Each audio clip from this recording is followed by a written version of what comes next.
하나님은 단 한 번도 올해는 더 잘 살아라고 말씀하지 않으셨습니다. 그분은 해를 바꾸는 대신 당신을 바꾸십니다. 지금 이 순간에도 우리는 새해를 맞으며 작심삼일의 목표를 세우고 있지만 성경은 전혀 다른 방식의 변화를 제시합니다. 오늘 우리는 인간이 만든 시간의 공식과 하나님이 설계하신 변화의 원리가 어떻게 근본적으로 다른지 살펴보려 합니다. 매년 1월 1일이 되면 전 세계 수십억 명이 동일한 의식을 치릅니다. 새해 결심이라는 이름으로 우리는 목표를 세우고 계획을 작성하고 다짐을 되풀이합니다. 올해는 다를 거야 라는 주문을 외우며 마치 숫자가 바뀌면 우리 삶도 자동으로 업그레이드 될 것처럼 행동합니다. 헬스장 등록이 급증하고 자기계발서 판매량이 치솟으며 다이어리 첫 페이지는 희망찬 문장들로 가득 채워집니다. 그런데 이상한 점이 있습니다.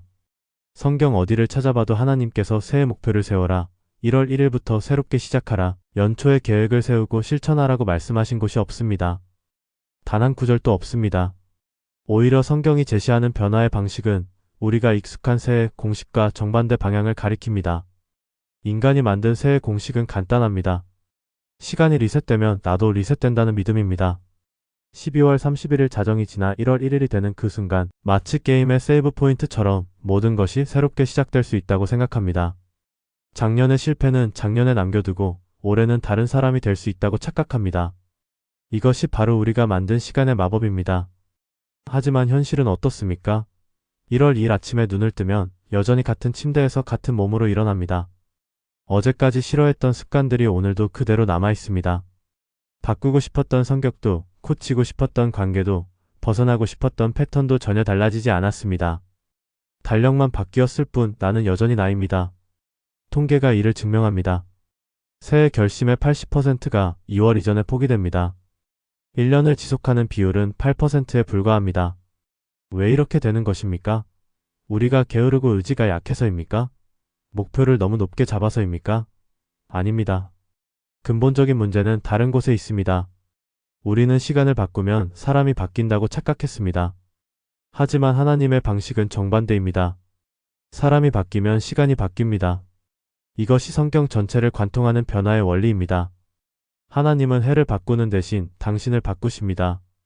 날짜를 리셋하는 대신 정체성을 리셋하십니다. 목표를 세우게 하는 대신 이름을 바꿔 부르십니다. 이것이 성경적 변화의 핵심입니다. 아브람을 생각해 보십시오. 그는 75세에 하나님의 부르심을 받았습니다. 하나님이 그에게 새해니까 목표를 세워봐라, 올해는 위대한 민족이 되겠다고 다짐해봐라고 말씀하셨습니까? 아닙니다. 하나님은 그의 이름을 바꾸셨습니다. 아브람에서 아브라함으로, 높은 아버지에서 많은 민족의 아버지로. 변화는 목표 설정이 아니라 정체성 선언에서 시작되었습니다. 야곱도 마찬가지입니다. 그는 평생 속이고 사는 사람이었습니다. 형을 속이고 아버지를 속이고 장인을 속이고 자신의 정체성 자체가 속이는 자였습니다. 그런 그에게 하나님은 올해는 정직하게 살아봐라고 목표를 제시하지 않으셨습니다. 대신 야복 강가에서 밤새 씨름한 후 그의 이름을 이스라엘로 바꾸셨습니다. 하나님과 겨루어 이긴 자.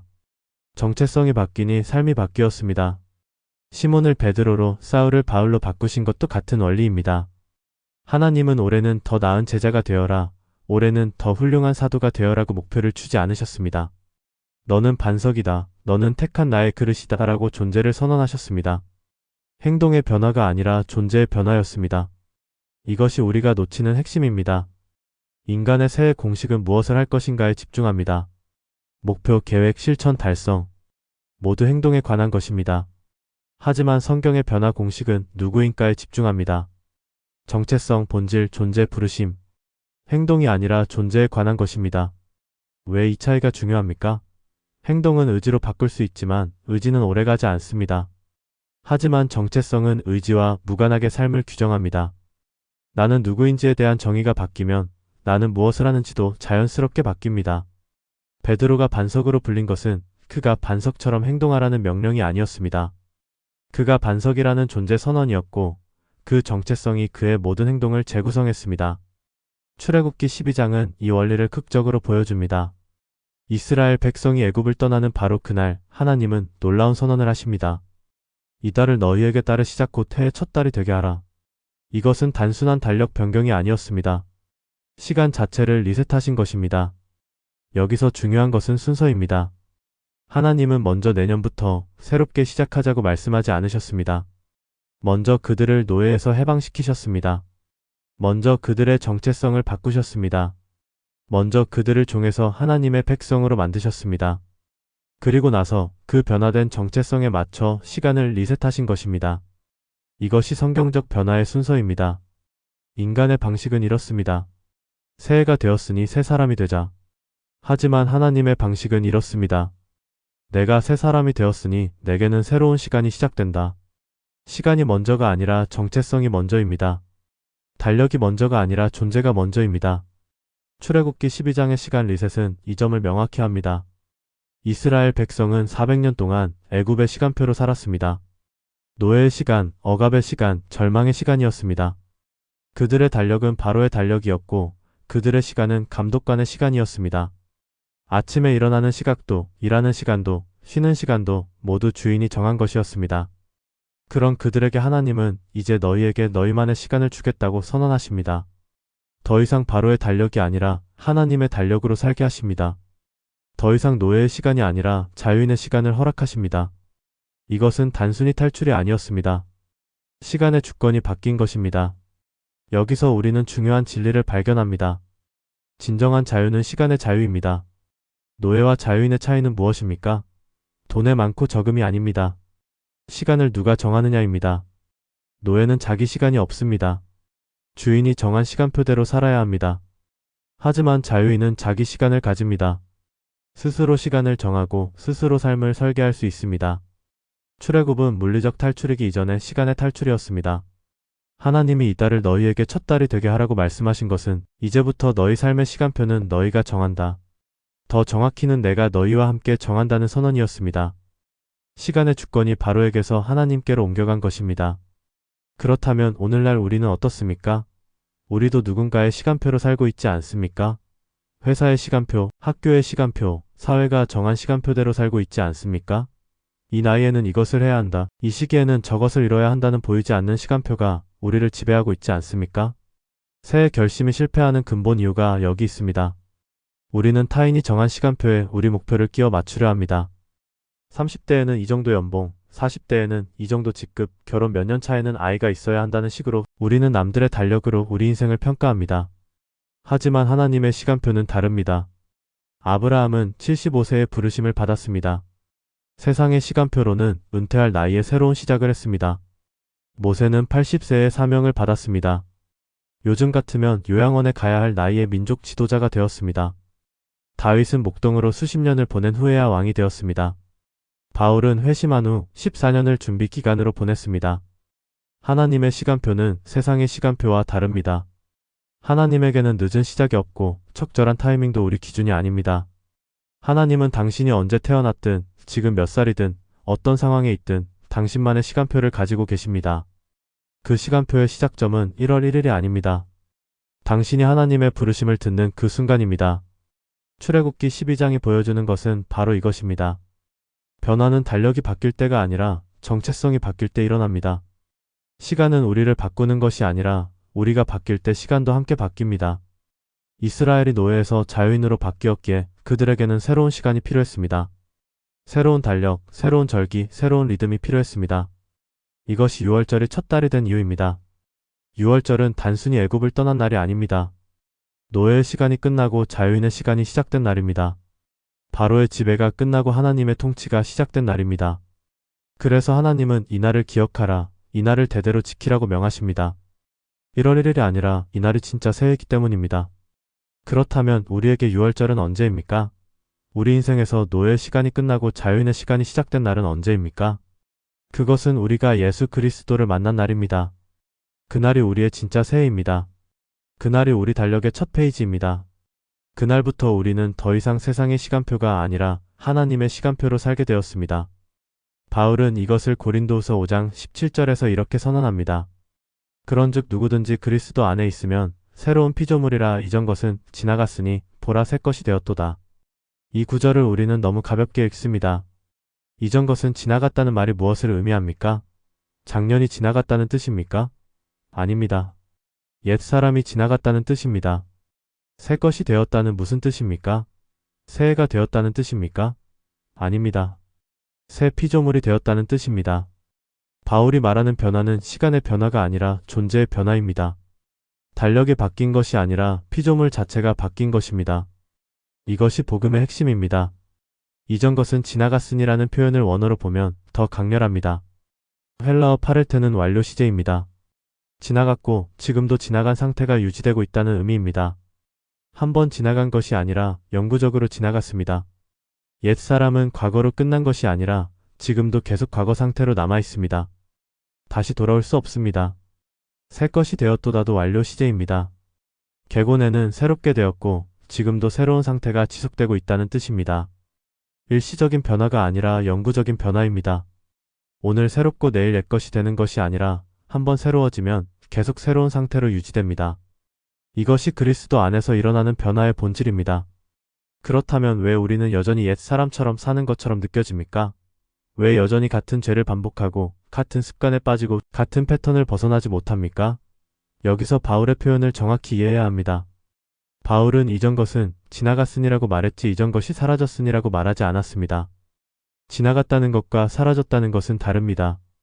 지나갔다는 것은 더 이상 현재가 아니라는 뜻입니다. 더 이상 나를 정의하지 못한다는 뜻입니다. 더 이상 나의 정체성이 아니라는 뜻입니다. 하지만 기억에는 남아있을 수 있고 흔적은 남아있을 수 있습니다.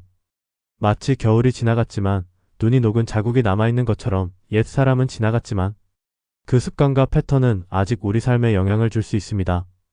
그래서 바울은 에베소서 4장에서 옛 사람을 벗어버리고 새 사람을 입으라고 명령합니다. 이미 새 피조물이 되었는데 왜 또 새 사람을 입으라고 합니까? 못은 아닙니까? 아닙니다. 이것이 성경적 변화의 역설입니다. 우리는 이미 새 피조물입니다. 이것은 사실이고 완료된 일입니다. 하지만 우리는 여전히 그 새로움 속으로 계속 들어가야 합니다. 비유하자면 이렇습니다. 당신이 한국 시민권을 받았다고 칩시다. 법적으로 당신은 이미 한국인입니다. 완료된 사실입니다. 하지만 실제로 한국인처럼 살려면 한국어를 배워야 하고 한국 문화를 익혀야 하고 한국 시스템을 이해해야 합니다. 시민권은 이미 받았지만 그 시민권이 의미하는 삶 속으로 계속 들어가야 합니다. 그리스도 안에 있는 것도 마찬가지입니다. 우리는 이미 새 피조물입니다. 법적으로, 존재론적으로 하나님 보시기에 우리는 완전히 새롭습니다. 이것은 우리의 노력으로 얻은 것이 아니라 그리스도의 은혜로 주어진 것입니다. 이미 완료되었고 번복될 수 없습니다. 하지만 이 새로운 정체성이 의미하는 삶 속으로 우리는 매일 들어가야 합니다. 여기서 새의 결심과 성경적 변화의 근본적 차이가 드러납니다. 새의 결심은 내가 노력해서 새 사람이 되겠다는 다짐입니다. 하지만 성경적 변화는 나는 이미 새 사람이다. 그러므로 그에 맞게 살겠다는 반응입니다. 전자는 목표이고 후자는 정체성입니다. 전자는 내가 이루는 것이고 후자는 내가 발견하는 것입니다. 이것이 왜 중요합니까? 목표는 실패할 수 있지만 정체성은 실패할 수 없기 때문입니다. 내가 운동을 목표로 삼으면 한 번 운동을 걸으면 실패입니다. 하지만 내가 이미 건강한 사람이라는 정체성을 가지면 한 번 운동을 거르는 것은 실패가 아니라 예외입니다. 건강한 사람은 가끔 운동을 걸을 수 있지만 여전히 건강한 사람입니다. 새해 결심이 실패하는 이유가 여기 있습니다. 우리는 아직 되지 않은 사람이 되려고 애씁니다. 나는 게으르지만 올해는 부지런해지겠다. 나는 충동적이지만 올해는 절제하겠다고 다짐합니다. 하지만 이것은 나의 정체성과 반대되는 목표입니다. 정체성과 목표가 충돌하면 항상 정체성이 이깁니다. 하지만 성경적 변화는 다릅니다. 나는 이미 그리스도 안에서 새 피조물이다. 그러므로 나는 부지런한 사람이다. 때로 게을러 보일 수 있지만 그것은 진짜 나의 모습이 아니다. 진짜 나는 하나님의 형상을 따라 새롭게 지음받은 사람이다. 이렇게 정체성이 먼저 선언되면 행동은 자연스럽게 따라옵니다. 베드로를 다시 생각해 보십시오. 예수님이 그를 베드로라고 부르셨을 때 그는 전혀 반석 같지 않았습니다. 충동적이고 변덕스럽고 자주 실수했습니다. 예수님을 3번 부인한 사람입니다. 반석과는 거리가 멀었습니다. 하지만 예수님은 그가 반석이 될 때까지 기다렸다가 베드로라고 부르신 것이 아닙니다. 그가 아직 반석이 아닐 때 미리 베드로라고 부르셨습니다. 이것이 하나님의 방식입니다. 하나님은 우리가 완벽해질 때까지 기다렸다가 새 이름을 주시지 않습니다. 우리가 아직 부족할 때 미리 새 이름으로 부르십니다. 그리고 그 이름이 우리를 변화시킵니다. 베드로는 반석이 되어야지라고 애쓴 것이 아니라 나는 반석이다라는 정체성을 받아들였고 그 정체성이 그의 삶을 바꾸었습니다. 오늘 당신에게 필요한 것은 새해 목표가 아니라 새로운 정체성입니다. 올해는 더 나은 사람이 되겠다는 다짐이 아니라 나는 이미 그리스도 안에서 새 피조물이라는 선언입니다. 이것은 거짓말이 아닙니다. 자기 최면도 아닙니다. 성경이 말하는 영적 사실입니다. 로마서 6장에서 바울은 이것을 명확히 합니다. 우리가 알거니와 우리의 옛사람이 예수와 함께 십자가에 못 박힌 것은 죄의 몸이 죽어 다시는 우리가 죄에게 종 노릇하지 아니하려 함이니 옛사람은 이미 십자가에 못 박혔습니다. 미래에 못 박힐 것이 아니라 이미 못 박혔습니다. 완료되었습니다. 그렇다면 우리가 할 일은 무엇입니까? 옛사람을 못 박는 것이 아닙니다. 이미 못 박혔기 때문입니다. 우리가 할 일은 그 사실을 믿고 그에 합당하게 사는 것입니다. 로마서 6장 11절이 이것을 말합니다. 이와 같이 너희도 너희 자신을 죄에 대하여는 죽은 자여 그리스도 예수 안에서 하나님께 대하여는 살아있는 자로 여길지어다. 여길지어다는 것은 그렇게 생각하라는 뜻입니다. 이미 그런 상태인데 그렇게 생각하라는 것입니다. 왜 그렇게 생각해야 합니까? 이미 그것이 사실이기 때문입니다. 우리가 그렇게 생각한다고 그것이 사실이 되는 것이 아니라 이미 사실이기 때문에 그렇게 생각해야 하는 것입니다. 이것이 새해 결심과 완전히 다른 접근입니다. 새해 결심은 내가 이루겠다는 의지입니다. 하지만 성경적 변화는 이미 이루어졌다는 믿음입니다. 전자는 미래 지향적이고 후자는 현재 지향적입니다. 전자는 나의 노력에 달려있고 후자는 그리스도의 완성에 달려있습니다. 그렇다면 실제로 어떻게 살아야 합니까? 정체성이 바뀌었다고 해서 자동으로 모든 것이 바뀌는 것은 아니지 않습니까? 맞습니다. 여기서 바울의 또 다른 중요한 가르침이 나옵니다. 골로새서 3장 1-3절입니다. 그러므로 너희가 그리스도와 함께 다시 살리심을 받았으면 위의 것을 찾으라. 거기는 그리스도께서 하나님 우편에 앉아 계시느니라. 위의 것을 생각하고 땅의 것을 생각하지 말라. 이는 너희가 죽었고 너희 생명이 그리스도와 함께 하나님 안에 감추어졌음이라. 위의 것을 찾으라. 위의 것을 생각하라는 명령이 나옵니다. 이미 그리스도와 함께 살리심을 받았는데 왜 또 찾으라고 합니까? 이미 가진 것을 찾으라는 것은 무슨 의미입니까? 여기서 찾다는 헬라어 제테오는 단순히 찾는 것이 아니라 추구하다, 계속해서 구하다는 의미입니다. 일회성이 아니라 지속적인 행위입니다. 이것이 핵심입니다. 우리는 이미 새 피조물입니다. 이것은 변하지 않는 사실입니다. 하지만 이 새로운 정체성이 의미하는 모든 것을 우리는 평생에 걸쳐 발견하고 누려야 합니다. 마치 큰 저택을 물려받은 사람이 평생에 걸쳐 그 저택의 모든 방을 탐험하는 것처럼 우리는 그리스도 안에서 받은 새로운 정체성을 평생에 걸쳐 탐험합니다. 이것이 바로 하나님이 해를 바꾸지 않고 사람을 바꾸시는 방식입니다. 하나님은 내년에는 더 나아질 거야 라고 말씀하지 않으십니다. 너는 이미 새 사람이다. 이제 그 새로움 속에서 살아라고 말씀하십니다. 변화는 미래의 목표가 아니라 현재의 발견입니다. 우리가 이루는 것이 아니라 우리가 받아들이는 것입니다. 그렇다면 구체적으로 어떻게 이 정체성 속에서 살 수 있습니까? 바울은 에베소서 4장에서 실제적인 가이드를 제공합니다. 너희는 유혹의 욕심을 따라 썩어져가는 구습을 따르는 옛 사람을 벗어버리고 오직 너희의 심령이 새롭게 되어 하나님을 따라 의와 진리의 거룩함으로 지으심을 받은 새 사람을 입으라. 여기서 벗어버리고와 입으라는 동사는 부정과거 시제입니다. 이것은 결정적인 행동을 의미합니다. 매일 조금씩 벗는 것이 아니라 한 번에 벗어던지는 것입니다. 매일 조금씩 입는 것이 아니라 한 번에 입는 것입니다. 마치 옷을 갈아입듯이 정체성을 단호하게 바꾸는 것입니다. 하지만 이것이 한 번 하면 끝나는 행위는 아닙니다. 우리는 매일 아침 옷을 입듯이 매일 새 사람을 입어야 합니다. 어제 새 사람을 입었다고 오늘 입지 않아도 되는 것이 아닙니다. 매일 아침 나는 그리스도 안에서 새 피조물이다라고 선언하고 그 정체성을 입어야 합니다. 이것을 실천하는 구체적인 방법이 있습니다. 첫째, 매일 아침 당신의 정체성을 선언하십시오. 나는 죄인이지만 의롭다 하심을 받은 자입니다. 나는 약하지만 그리스도 안에서 강합니다. 나는 실패했지만 하나님의 사랑받는 자녀입니다. 이것은 자기 최면이 아닙니다. 성경이 말하는 진리를 자신에게 선포하는 것입니다. 둘째, 당신의 행동을 정체성에 맞추십시오. 목표에 맞추는 것이 아니라 정체성에 맞추는 것입니다. 올해는 매일 운동하겠다는 목표가 아니라 나는 하나님의 성전인 이 몸을 잘 돌보는 사람이다라는 정체성입니다. 전자는 실패하면 포기하게 되지만 후자는 실패해도 다시 시작하게 합니다. 왜냐하면 그것이 나이기 때문입니다. 셋째, 실패를 정체성의 부정이 아니라 과정의 일부로 보십시오. 새 피조물도 실수합니다. 베드로도 실수했고 바울도 고민했습니다. 하지만 그들의 실수가 그들의 정체성을 바꾸지 못했습니다. 베드로가 실수해도 여전히 반석이었고 바울이 고민해도 여전히 사도였습니다. 당신도 마찬가지입니다. 실수는 당신이 누구인지를 바꾸지 못합니다. 넷째, 장기적 관점을 가지십시오. 새해 결심은 1년이라는 짧은 기간에 집중합니다. 하지만 정체성의 변화는 평생의 여정입니다. 1월에 실패했다고 끝난 것이 아닙니다. 2월에 다시 시작할 수 있고 7월에도 11월에도 다시 시작할 수 있습니다. 왜냐하면 당신의 정체성은 달력에 묶여있지 않기 때문입니다. 다섯째, 공동체 안에서 살아가십시오. 정체성은 혼자 유지되지 않습니다. 우리는 서로에게 너는 누구인지 상기시켜 주어야 합니다. 교회가 존재하는 이유가 여기 있습니다. 우리가 잊고 살 때 형제 자매가 너는 하나님의 자녀다라고 상기시켜 줍니다. 우리가 실패했을 때 공동체가 이것이 진짜 너는 아니다라고 말해줍니다. 이 모든 것의 기초는 복음입니다. 우리가 새 피조물이 된 것은 우리 노력의 결과가 아니라 그리스도의 십자가의 결과입니다. 우리가 의롭게 된 것은 우리가 의로워서가 아니라 그리스도의 의가 우리에게 전가되었기 때문입니다.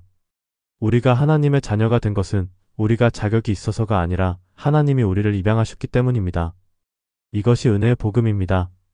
우리는 이미 모든 것을 받았습니다. 그리스도 안에서 우리에게 필요한 모든 것이 이미 주어졌습니다. 베드로후서 1장 3절이 이것을 선언합니다. 그의 신기한 능력으로 생명과 경건에 속한 모든 것을 우리에게 주셨으니 모든 것을 주셨습니다. 과거 시제입니다.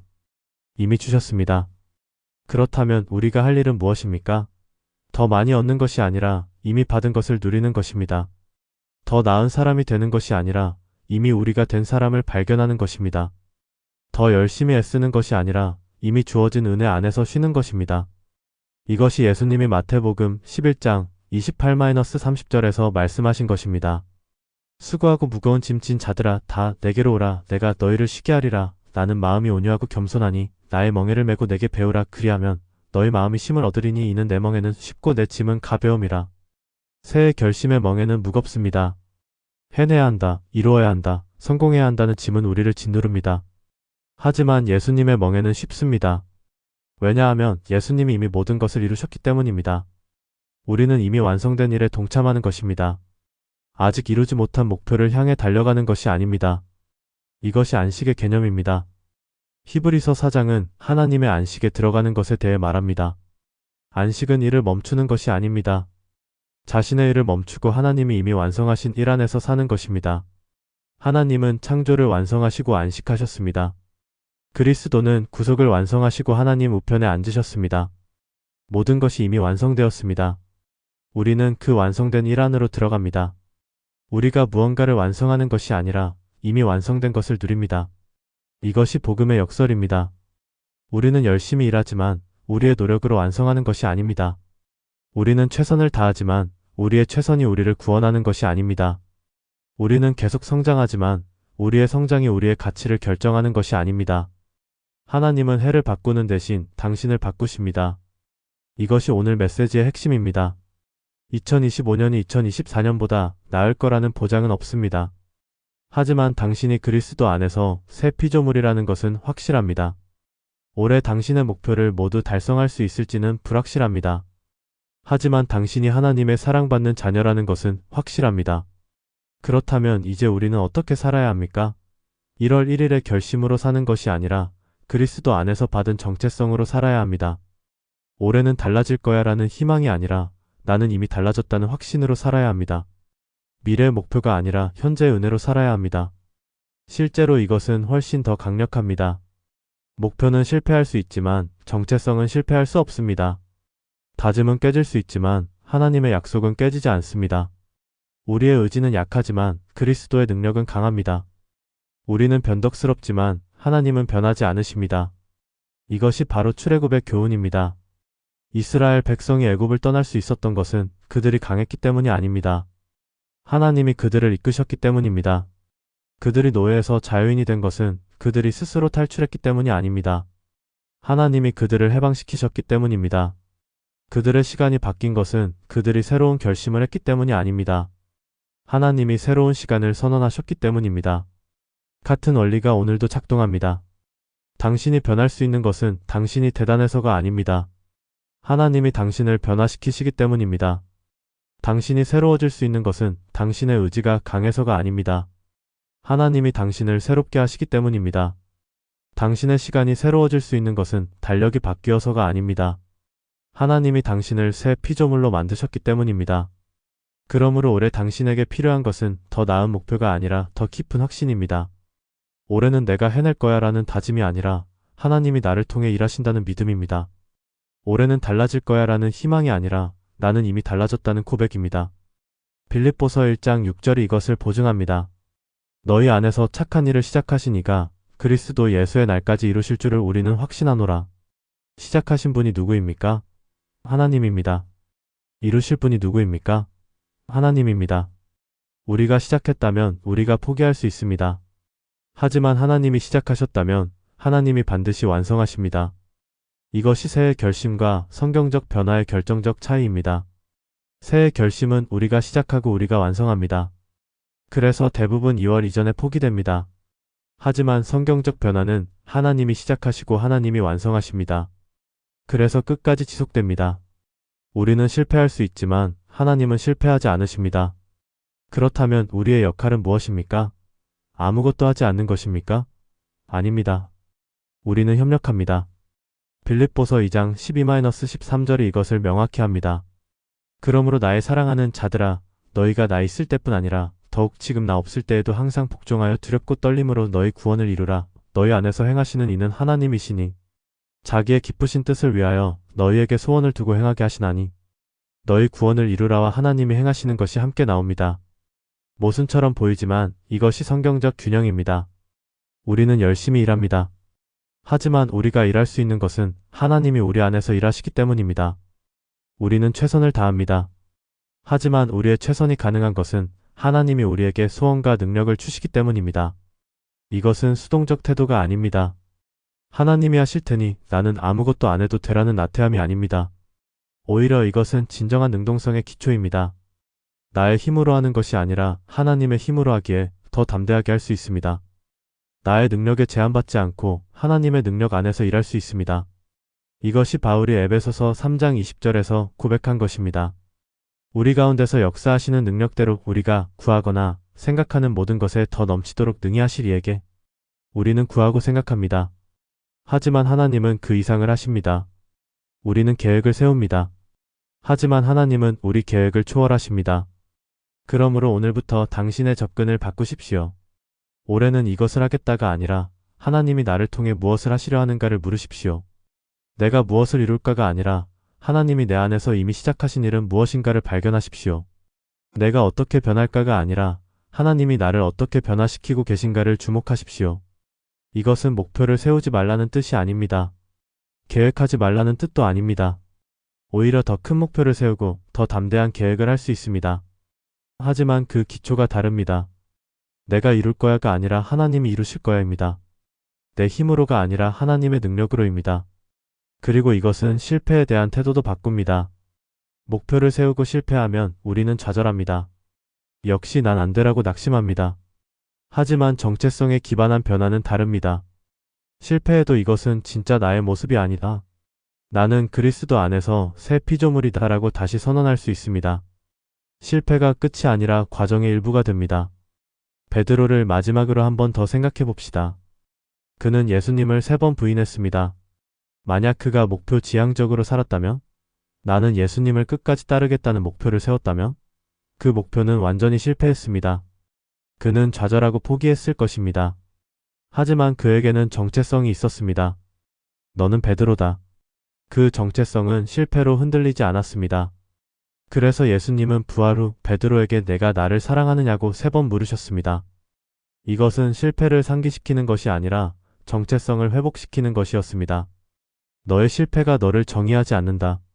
너는 여전히 베드로다. 너는 여전히 나의 제자다. 너는 여전히 내 양을 먹일 목자다. 실패는 끝이 아니었습니다. 정체성의 재확인이었습니다. 당신도 마찬가지입니다. 당신이 오래 세운 목표를 달성하든 못하든 당신의 정체성은 변하지 않습니다. 당신이 성공하든 실패하든 당신은 여전히 하나님의 자녀입니다. 당신이 잘하든 못하든 당신은 여전히 그리스도 안에서 새 피조물입니다. 이것이 복음의 능력입니다. 우리의 가치는 우리의 성취에 달려있지 않습니다. 우리의 정체성은 우리의 성공에 의존하지 않습니다. 우리는 하나님의 은혜로 이미 완전히 받아들여졌고, 완전히 사랑받고, 완전히 새로워졌습니다. 이것은 우리가 무엇을 하든 바뀌지 않는 사실입니다. 로마서 8장 38-39절이 이것을 장담합니다. 내가 확신하노니 사망이나 생명이나 천사들이나 권세자들이나 현재 일이나 장래 일이나 능력이나 높음이나 깊음이나 다른 어떤 피조물이라도 우리를 우리 주 그리스도 예수 안에 있는 하나님의 사랑에서 끊을 수 없으리라. 당신의 실패도, 당신의 약함도, 당신의 과거도 당신을 하나님의 사랑에서 끊을 수 없습니다. 당신이 새해 결심을 지키든 못 지키든 하나님의 사랑은 변하지 않습니다. 당신이 목표를 달성하든 못하든 그리스도 안에서 당신의 위치는 흔들리지 않습니다. 그렇다면 이제 새해를 어떻게 맞이해야 합니까? 결심을 세우지 말라는 것이 아닙니다. 오히려 더 큰 비전을 가지십시오. 하지만 그 기초를 바꾸십시오. 내가 이루겠다가 아니라 하나님이 이루실 것이다로. 올해는 달라질 거야가 아니라 나는 이미 달라졌다로. 매일 아침 거울을 보며 이렇게 선언하십시오. 나는 그리스도 안에서 새 피조물이다. 이전 것은 지나갔다. 모든 것이 새롭게 되었다. 오늘 내가 무엇을 하든 하나님이 나를 통해 일하신다. 오늘 내가 성공하든 실패하든 나는 여전히 하나님의 사랑받는 자녀다. 이것이 진정한 변화의 시작입니다. 해가 바뀌어서가 아니라 당신이 당신의 정체성을 재발견했기 때문입니다. 달력이 리셋되어서가 아니라 당신이 그리스도 안에서 이미 리셋되었다는 것을 깨달았기 때문입니다. 하나님은 해를 바꾸지 않고 사람을 바꾸셨습니다. 하나님은 2025년을 특별하게 만드시는 것이 아니라 당신을 특별하게 만드셨습니다. 하나님은 새해에 당신을 축복하시는 것이 아니라 이미 당신을 그리스도 안에서 모든 신령한 복으로 축복하셨습니다. 그러므로 이제 우리가 할 일은 명확합니다. 새로워지려고 애쓰는 것이 아니라 이미 새로워진 우리의 모습을 살아내는 것입니다. 변하려고 노력하는 것이 아니라 이미 변화된 정체성을 누리는 것입니다. 이루려고 분투하는 것이 아니라 이미 이루어진 일에 감사하는 것입니다. 올해도 우리는 실수할 것입니다. 넘어질 것입니다. 실패할 것입니다. 하지만 그것이 우리를 정의하지 않습니다. 우리를 정의하는 것은 우리의 행동이 아니라 그리스도의 은혜입니다. 우리의 성취가 아니라 하나님의 사랑입니다. 우리의 완벽함이 아니라 그리스도의 완전하심입니다. 하나님은 해를 바꾸는 대신 당신을 바꾸십니다. 이것이 오늘의 메시지이자 영원한 복음입니다. 해는 매년 바뀌지만 당신의 정체성은 영원히 확정되었습니다. 달력은 계속 돌아가지만 당신은 그리스도 안에서 영원히 새롭습니다. 그러므로 담대히 나아가십시오. 두려워하지 마십시오. 당신이 완벽해서가 아니라 당신을 부르신 하나님이 신실하시기 때문입니다. 당신이 강해서가 아니라 당신 안에 계신 그리스도가 능력이시기 때문입니다. 당신이 흔들리지 않아서가 아니라 당신을 붙드신 하나님의 손이 견고하시기 때문입니다. 새해를 맞아 많은 사람이 올해는 다를 거야 라고 말할 것입니다. 하지만 당신은 다르게 고백하십시오. 나는 이미 다릅니다. 그리스도 안에서 나는 새 피조물입니다. 그러므로 나의 해는 이미 새롭습니다. 이것이 복음이 주는 자신감입니다. 이것이 은혜가 주는 자유입니다. 하나님은 해를 바꾸지 않고 당신을 바꾸셨습니다. 그 변화는 완료되었고 영원히 유효합니다. 이제 당신이 할 일은 그 진리 안에서 사는 것입니다. 매일 매순간 당신의 새로운 정체성을 선택하고 선언하고 살아내는 것입니다. 오늘 이 영상이 당신에게 도움이 되었다면 구독과 좋아요를 눌러주시기 바랍니다. 함께 복음의 진리 안에서 성장해가는 이 여정에 동참해 주셔서 감사합니다.